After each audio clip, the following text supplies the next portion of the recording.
दक्षिण अफ्रीका में कुछ समय पहले तक हिंसा हो रही थी और इस हिंसा के शिकार हो रहे थे वहां रह रहे भारतीय लोग। इस हिंसा के पीछे दक्षिण अफ्रीका के पूर्व राष्ट्रपति जैकब जुमा की गिरफ्तारी वजह है।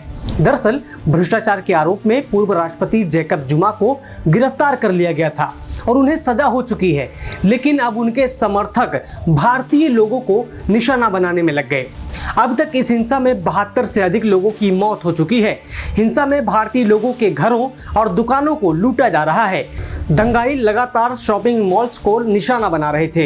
हालात इतने बिगड़ गए थे कि दक्षिण अफ्रीका में फूड सप्लाई भी बाधित हो गई थी, जिसके चलते लोगों को खाने पीने के सामान खरीदने के लिए लंबी लंबी कतारों में खड़ा होना पड़ रहा था।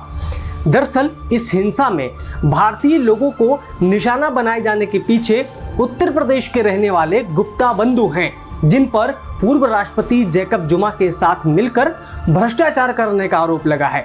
पूर्व राष्ट्रपति जुमा को कोर्ट ने अपने उस आदेश का उल्लंघन करने के लिए सजा सुनाई है, जिसमें उन्हें अपने कार्यकाल के दौरान भ्रष्टाचार के मामले की जांच में प्रस्तुत होना था। जुमा 2009 से 2018 तक दक्षिण अफ्रीका के राष्ट्रपति थे। दक्षिण अफ्रीका में हो रहे दंगे पूर्व राष्ट्रपति जुमा को बचाने और प्रभावशाली गुप्ता परिवार पर लोगों का ध्यान आकर्षित करवाने का प्रयास बताया जा रहा है।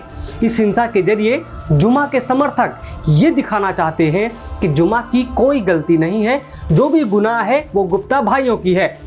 दरअसल जिस भ्रष्टाचार के आरोप में पूर्व राष्ट्रपति जुमा सजा काट रहे हैं, उस घोटाले का तार उत्तर प्रदेश के सहारनपुर के रहने वाले 3 गुप्ता भाइयों से जुड़ते दिखाई दिए। अजय, अतुल और राजेश गुप्ता।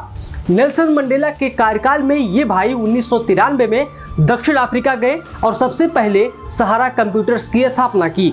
इसके बाद इनका व्यवसाय बढ़ता गया। जुमा के कार्यकाल के समय गुप्ता भाइयों की नजदीकियां जुमा से बढ़ती चली गईं। जुमा के कार्यकाल के दौरान गुप्ता भाइयों को सरकार से कई तरह के फायदे मिले, जिससे कि उनके व्यापार में जबरदस्त फायदा हुआ। रिपोर्ट्स के मुताबिक अतुल गुप्ता 2016 में दक्षिण अफ्रीका के 7वें सबसे बड़े धनी बन गए।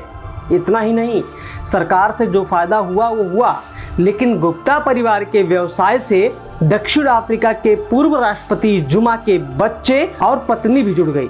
इसके बाद दोनों परिवार के बीच नजदीकियों का अंदाजा आसानी से लगाया जा सकता है। इतना ही नहीं, एक रिपोर्ट में यह बात सामने आ चुकी है कि सरकारी पैसे का ट्रांसफर गुप्ता भाइयों के एक अकाउंट में किया गया, जिसके बाद पूर्व राष्ट्रपति जुमा के विरोध में विरोध प्रदर्शन हुआ और उन्हें पद से हटना पड़ा।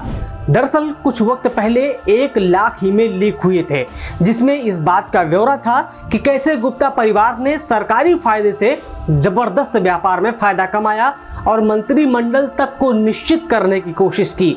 ये ईमेल लीक होने के बाद हंगामा मच गया। भारतीय कारोबारी का इस घोटाले से जुड़े होने की वजह से वहां पर भारतीयों को निशाना बनाया जाने लगा। हालांकि गुप्ता परिवार फिलहाल फरार बताया जा रहा है।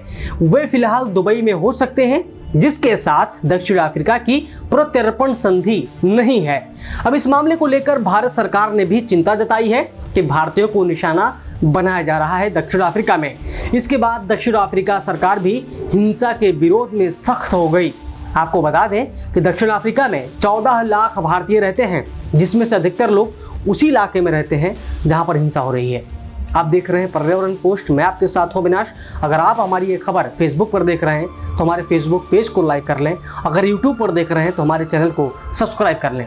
सब्सक्राइब करें पर्यावरण पोस्ट।